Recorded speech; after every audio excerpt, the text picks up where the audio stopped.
اعوذ باللہ من الشیطان الرجیم بسم اللہ الرحمن الرحیم۔ ناظرین، بر وقت ٹی وی کے پروگرام ڈاکٹر ان اسٹوڈیو میں حاضر خدمت ہے ڈاکٹر محمد سلیم قریشی۔ آج ہم ڈسکس کریں گے پتے میں پتھری کیا ہوتا ہے۔ اس ٹاپک کو ڈسکس کرنے کے لیے ہم نے دوبارہ تکلیف دی ہے ہمارے consultant general and laparoscopic surgeon doctor Muhammad Anwar Bugti Sahab کو۔ السلام علیکم سر۔ وعلیکم السلام، کیسے ہیں آپ؟ Sir most welcome. Thank you. Anwar Sahab, آج ہم ڈسکس کریں گے پتے میں پتھری کا پیدا ہونا، یہ کیا ہے، کیوں پتھری پیدا ہو جاتے ہیں؟ ڈاکٹر سلیم صاحب، پتے میں جو پتھری ہوتا ہے اس کو ہم اپنے میڈیکل زبان میں کولیلیتھیاسس کہتے ہیں۔ یہ موسٹلی فیمیلز میں ہوتا ہے اور جو فیمیل بچے پیدا کرتے ہیں ان میں زیادہ ہوتا ہے۔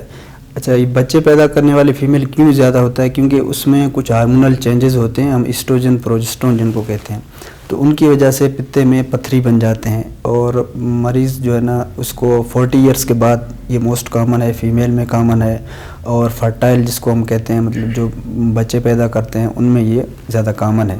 یہ رائٹ سائڈ پہ ہوتا ہے، پیٹ کے اوپری طرف پہ جہاں پہ پتا ہوتا ہے۔ جو پتے کا کام ہوتا ہے کھانے کو ہضم کرنا، جس طرح ہم فیٹ کے کھاتے ہیں، چربی وغیرہ کھاتے ہیں، تو وہ پتے سے جو ایک مواد خارج ہوتا ہے جس کو بلیوربن کہتے ہیں، وہ اس کو ہاضمے میں مدد کرتا ہے۔ وجوہات کیا ہے؟ صرف یہ وجہ ہے، کوئی اور وجوہات بھی اس کے علاوہ ہے کیا؟ اس کے علاوہ مطلب یہ ہے کہ موسٹلی یہ فیمیل میں ہوتا ہے۔ اس کی وجوہات یہی ہے کہ فیمیل ہو گیا، فرٹائل ہو گیا، ہم کہتے ہیں جو بچے پیدا کرنے والے ہیں 40 ایئر سے ابو ہیں، وہاں پہ کنسنٹریٹ ہو جاتا ہے بلیوربن زیادہ، مطلب وہاں پہ تھک ہو جاتا ہے، وہ گاڑھا ہو جاتا ہے، وہ گاڑھا ہوتے ہوتے آہستہ آہستہ اس میں وہ پتھری بنتے رہتے ہیں۔ یہ عام ہے، فیمیلز میں یہ کامن ہے۔ اس کا مطلب یہ ہے کہ فیمیلز میں یہ کامن ہے، بٹ میلز میں بھی ہوتا ہے؟ میلز میں ہوتا ہے لیکن میلز میں بہت ریئر ہے یہ۔ جی، اگر میلز میں ہوتا ہے پھر وہ بہت ہی کمپلیکیٹڈ سچویشن کے ساتھ آتے ہیں، لیکن بہت ریئر ہے میل میں۔ کیا علامات ہے ان کے، اگر کسی کو ہے تو؟ علامات یہ ہیں کہ فیمیل پیشنٹ، جیسے میں نے آپ کو بتایا، جس کا ایج 40 سے ابو ہو اور وہ زیادہ فیٹی ہو، مطلب جس کا ویٹ زیادہ ہو، اور وہ بچے جس نے پیدا کیے ہوں یہ ہوں گے، تو مریض کو رائٹ سائڈ پہ، مطلب دائیں طرف جو پیٹ کا ہوتا ہے، درد کی شکایت ہوتی ہے۔ عموماً یہ درد رات کے پہر شروع ہوتا ہے، کیونکہ جب مریض کھانا کھاتا ہے تو اس کے بعد جو پتے پہ اس پہ پریشر زیادہ بڑھتا ہے، پریشر کی وجہ سے اگر اس میں اسٹون ہے یا اس میں سوجن ہے تو درد شروع ہو جاتا ہے۔ مریض ہمیشہ کمپلین کرتا ہے کہ رات کو میں اچانک درد سے اٹھا، تو رائٹ سائڈ پہ اس کو درد ہوتا ہے، الٹی آتی ہے، متلی ہوتا ہے، اور بخار بھی ہو سکتا ہے اس میں، تو یہ سارے اس کے علامات ہیں۔ ان کا تشخیص کیسے کیا جاتا ہے؟ سب سے پہلے جب مریض ہمارے پاس آتا ہے ہم اس سے ہسٹری لیتے ہیں کہ آیا یہ درد آپ کو پہلے بھی کبھی ہوا ہے، نہیں ہوا ہے، آیا پہلے کبھی ہوا، آپ نے دوائیاں لی ہیں یا نہیں لی ہیں۔ ہم اس کو پھر چیک کرتے ہیں کلینکلی، ہم جس کو کہتے ہیں موسٹلی، تو ہم کلینکلی اس کو ڈائگنوز کر لیتے ہیں کہ یہ درد کس چیز کا ہے، کہ کولیسسٹائٹس مطلب سوجن ہے پتے میں یا پتے کے اندر پتھری ہے۔ پھر اس کو ہم مزید مطلب ہم اپنے تشخیص کو کنفرم کرنے کے لیے ہم الٹراساؤنڈ پیٹ کا کرواتے ہیں، تو الٹراساؤنڈ ہمیں بتاتا ہے کہ اس میں پتھر ہے یا اس میں سوجن ہے، یا کہیں پہ جو لبلبا پتے کی نالی ہے اس میں کہیں پہ کوئی بلاکیج تو نہیں ہے۔ یہ ساری چیزیں ہمیں الٹراساؤنڈ بتاتا ہے۔ کوئی ڈائگنوز ہو جاتا ہے ایکیوٹ کولیسسٹائٹس کے ساتھ، تو کیا ٹریٹمنٹ ہے، علاج کیا ہے؟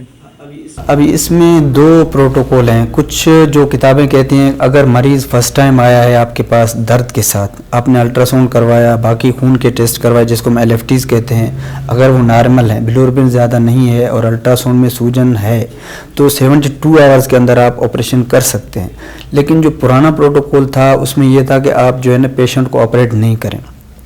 کیونکہ پتے میں سوجن ہوگا، اس صورت میں جو ہے نا یہ بہت مشکل ہوتا ہے، کیونکہ ساری چیزیں ایک ساتھ ملی ہوئی ہوتی ہیں، تو پتے کو جدا کرنا وہاں سے مشکل ہے۔ اس میں ہم انتڑیوں کو نقصان پہنچا سکتے ہیں، یا جو پتے سے جو نالی نیچے جا رہی ہے بلیوربن کو لے جا کے اس کو ہم نقصان پہنچا سکتے ہیں۔ تو ہم کہتے ہیں کہ ہم مریض کو ایڈمٹ کرتے ہیں، اس کا خوراک بند کرتے ہیں، اور ان کو ہم IV لائن ڈرپیں دیتے ہیں، اینٹی بایوٹک 72 آورز ہم ان کو یہ چیزیں دیتے ہیں، اور اس کے بعد اس کا سوجن ٹھیک ہو جاتا ہے۔ پھر ہم 4 ہفتے کے بعد پیشنٹ کو دوبارہ بلاتے ہیں آپریشن کروانے کے لیے۔ اچھا ڈاکٹر انور صاحب، کتنے قسم کے آپریشنز ہیں؟ ہاں جی، کولیلیتھیاسس میں ہم لوگ 2 قسم کے آپریشن کرتے ہیں، لیپروسکوپک اینڈ اوپن۔ جو موسٹلی لیپروسکوپک یہاں پہ بھی پریکٹس ہو رہا ہے جو ہمارے ایریے میں ہے، کیونکہ وہ اس میں یہ ہے کہ ٹائم کم لگتا ہے، مریض کا ریکوری زیادہ جلدی ہو جاتی ہے، ہاسپٹل اسٹے کم ہے، اس میں ہم عام زبان میں لوگ اس کو لیزر کا آپریشن کہتے ہیں جس کو ہم لیپروسکوپک کہتے ہیں، اور اس کے علاوہ اس میں اوپن سرجری کا آپشن بھی ہے کہ ہم اس کو چیرا دیتے ہیں رائٹ سائڈ پہ اور ہم پتے کو نکال دیتے ہیں۔ آپ کون سا ریکمینڈ کرتے ہیں، بہتر کون سا ہے؟ اب بہتر تو جو ہے وہ مریض پہ بھی ڈیپینڈ کرتا ہے کہ مریض زیادہ اوبیس ہے یا زیادہ مطلب پتلی تو نہیں ہے، لیکن میں لیپروسکوپک کولسٹیکٹومی کو زیادہ پریفر کروں گا کیونکہ یہ پریکٹس زیادہ ہو رہی ہے آج کل اور مریض کے لیے بھی یہ زیادہ فائدہ مند ہے۔ اگر کوئی بر وقت علاج نہ کریں تو کیا کمپلیکیشنز ہو سکتے ہیں ان سے؟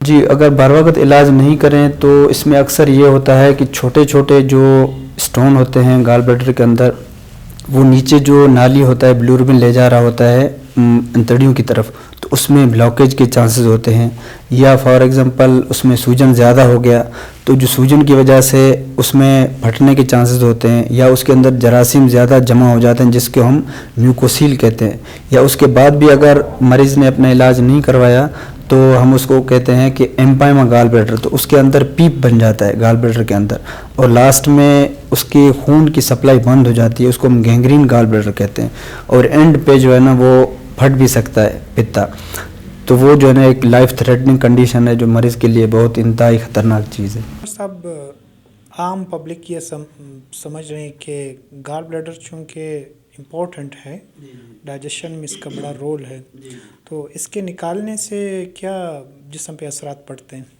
جی بالکل، یہ ہے کہ یہ ایک ریزروائر ہے، جس طرح اللہ تعالیٰ نے اس کو ریزروائر دیا ہے کہ مطلب جب بھی آپ کھانا کھائیں گے یہ کنٹیکٹ ہوگا آپ کے لیے، کھانا ہضم کرنے کے لیے چیزیں مہیا کرے گا، لیکن جو بلیروبن ہے وہ ڈائریکٹ فلو اس کا جاری ہے، کیونکہ جو آ رہا ہے انتڑیوں کی طرف اس میں ہاضمے میں کوئی خاص فرق نہیں پڑتا، کیونکہ یہ ایک ریزروائر ہے۔ جب آپ کوئی فیٹی چیز کھاتے ہیں، ہاں اس میں یہ ہے کہ ہم آپریشن کے بعد مریض کو کچھ ایڈوائز کرتے ہیں کہ آپ نے فیٹی چیزیں، آئلی چیزیں، زیادہ جو فرائیڈ چیزیں ہیں وہ آپ نے نہیں کھانی ہے، کیونکہ ان کے لیے زیادہ بلیروبن اور فوری چاہیے، تو وہ گال بلیڈر آپ کے پاس نہیں ہے، کیونکہ اگر وہ آپ کھاتے تھے تو وہ کنٹریکٹ کرتا تھا، ابھی گال بلیڈر نہیں ہے، تو آپ ایسی چیزوں سے پرہیز کریں، پھر ہم پیشنٹ کو یہ چیز ایڈوائز کرتے ہیں۔